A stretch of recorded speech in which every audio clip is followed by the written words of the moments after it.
Stress eating is a common and understandable response to work-life distress. But for the longer term, it's useful to develop some alternative strategies for managing emotions. You may have seen a meme going around about the COVID-19, a reference to gaining 19 pounds while observing social distancing. These types of jokes can be triggering for people with disordered eating. Yet they also reveal more general anxiety about the coping strategies of people cooped up inside. A lot of people are struggling with their eating right now, and probably in different ways than they're used to, says Las Vegas-based clinical psychologist Courtney Warren.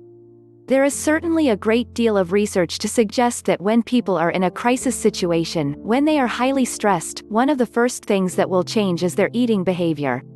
There are physiological reasons for turning to food when the world has turned upside down. The body tends to crave high-calorie and high-sugar foods during stressful times, as these foods provide short-term bursts of energy. Stress leads to elevated cortisol levels, which can increase appetite. And sugary foods generate dopamine, the neurotransmitter associated with motivation and reward. Like other distracting behaviors, Warren says, disinhibited eating can activate the pleasure center of your brain but also can psychologically remove you from the negative emotion that you're feeling at the time. Seeking out pleasure via food is a common strategy. Of adults surveyed by the American Psychological Association in 2013, 38% reported that they'd overeaten or eaten unhealthy foods in the past month due to stress. Jim Quick, a management professor at the University of Texas at Arlington, says that, along with badly managed conflict, the main factors in occupational stress are uncertainty and a lack of control, two things which are in high supply right now. Thus, sometimes emotional eating is the only coping toolkit we have in our bag, especially during times like now, says Catherine Kimber, a registered dietitian and spokesperson for the British Dietetic Association. It's okay to give yourself some slack. It might seem insensitive to talk about stress eating now, with so many people worrying about food and money due to COVID-19's massive economic disruption. Yet worrying about food can itself transition into emotional eating.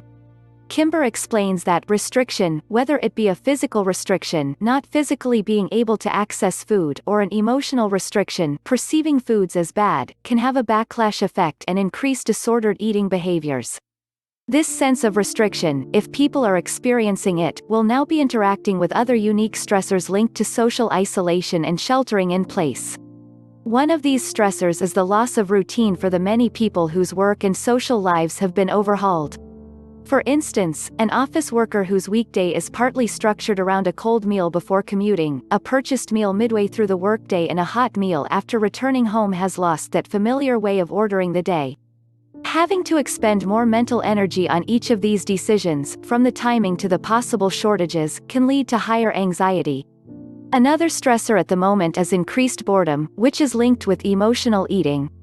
At the same time, people have become untethered from many of their usual coping strategies, such as meeting up with friends and spending time in nature. Most people probably binge eat once in a while but wouldn't be classified as having binge eating disorder, Kamau is careful to point out. For instance, it's common to devour a whole pizza once in a while, and this wouldn't be concerning. Yet a milder form of this may be becoming more frequent now, even if it doesn't reach the threshold of a disorder. When you're in a situation where you're highly stressed, you're more prone to engage in disinhibited eating, Warren says. While overeating can feel good in the short term and provide initial comfort, this doesn't last.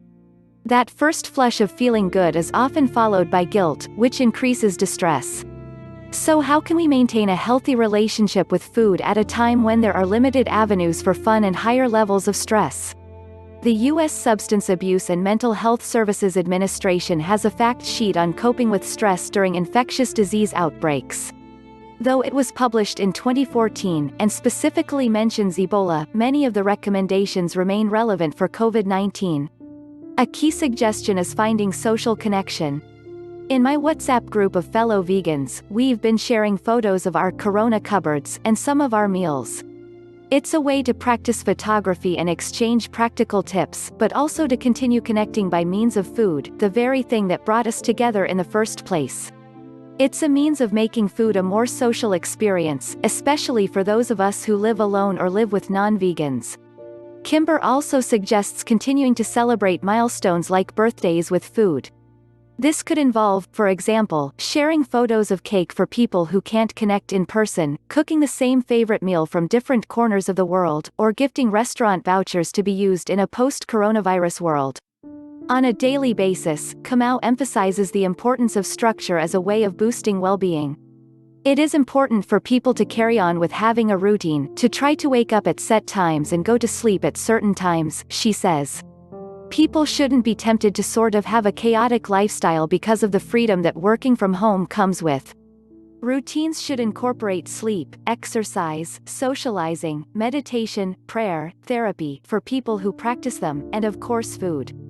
It's obvious that a healthy diet should include plenty of fruit and vegetables, but there are other rules of thumb for nourishing our psyches. Evidence suggests that working from home can improve what we call synchronicity in family eating, having mealtimes together, Kamau says.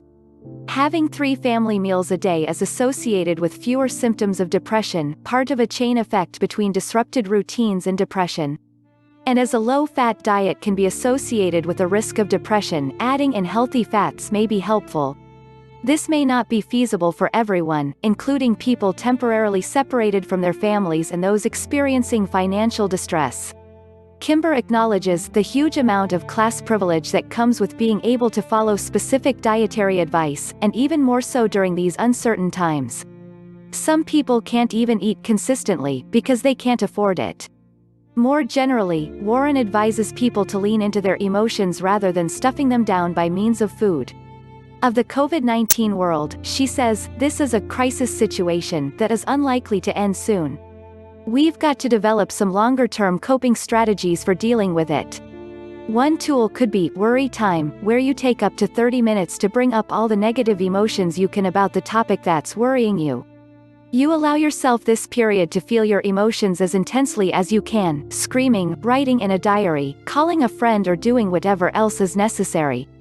Afterwards, as Warren describes it, you just put it to the side until your next scheduled worry time, because you really can't potentially sustain that amount of fear and pain and negative emotion for a whole day. This technique won't work for everyone, but Warren encourages experimentation. The aim is to understand what's driving your craving for a chocolate bar, for example. It might not be the chocolate itself, but a desire for relaxation or a change. If you find yourself looking for food when you know you're not physically hungry, and you know you're not restricting food, then this is great information. Your body is asking you for something. So this is a good time to ask yourself, what is that? Kimber explains. Related to this, it's important to know our triggers. Mine is reading the news online. Mindlessly chewing and scrolling, I might barely register what I'm eating until the crisp bag is empty.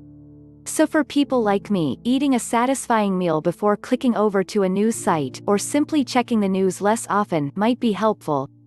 Food can be a source of comfort and connection during turbulent times. But your health, and more importantly your relationships, will be stronger if you reach for the phone rather than for a biscuit the next time you're looking for comfort. And if you know someone who might be struggling with self-judgment over their eating, Warren says, reaching out while we're socially distancing, still trying to stay connected to people, will be very beneficial probably to all of us.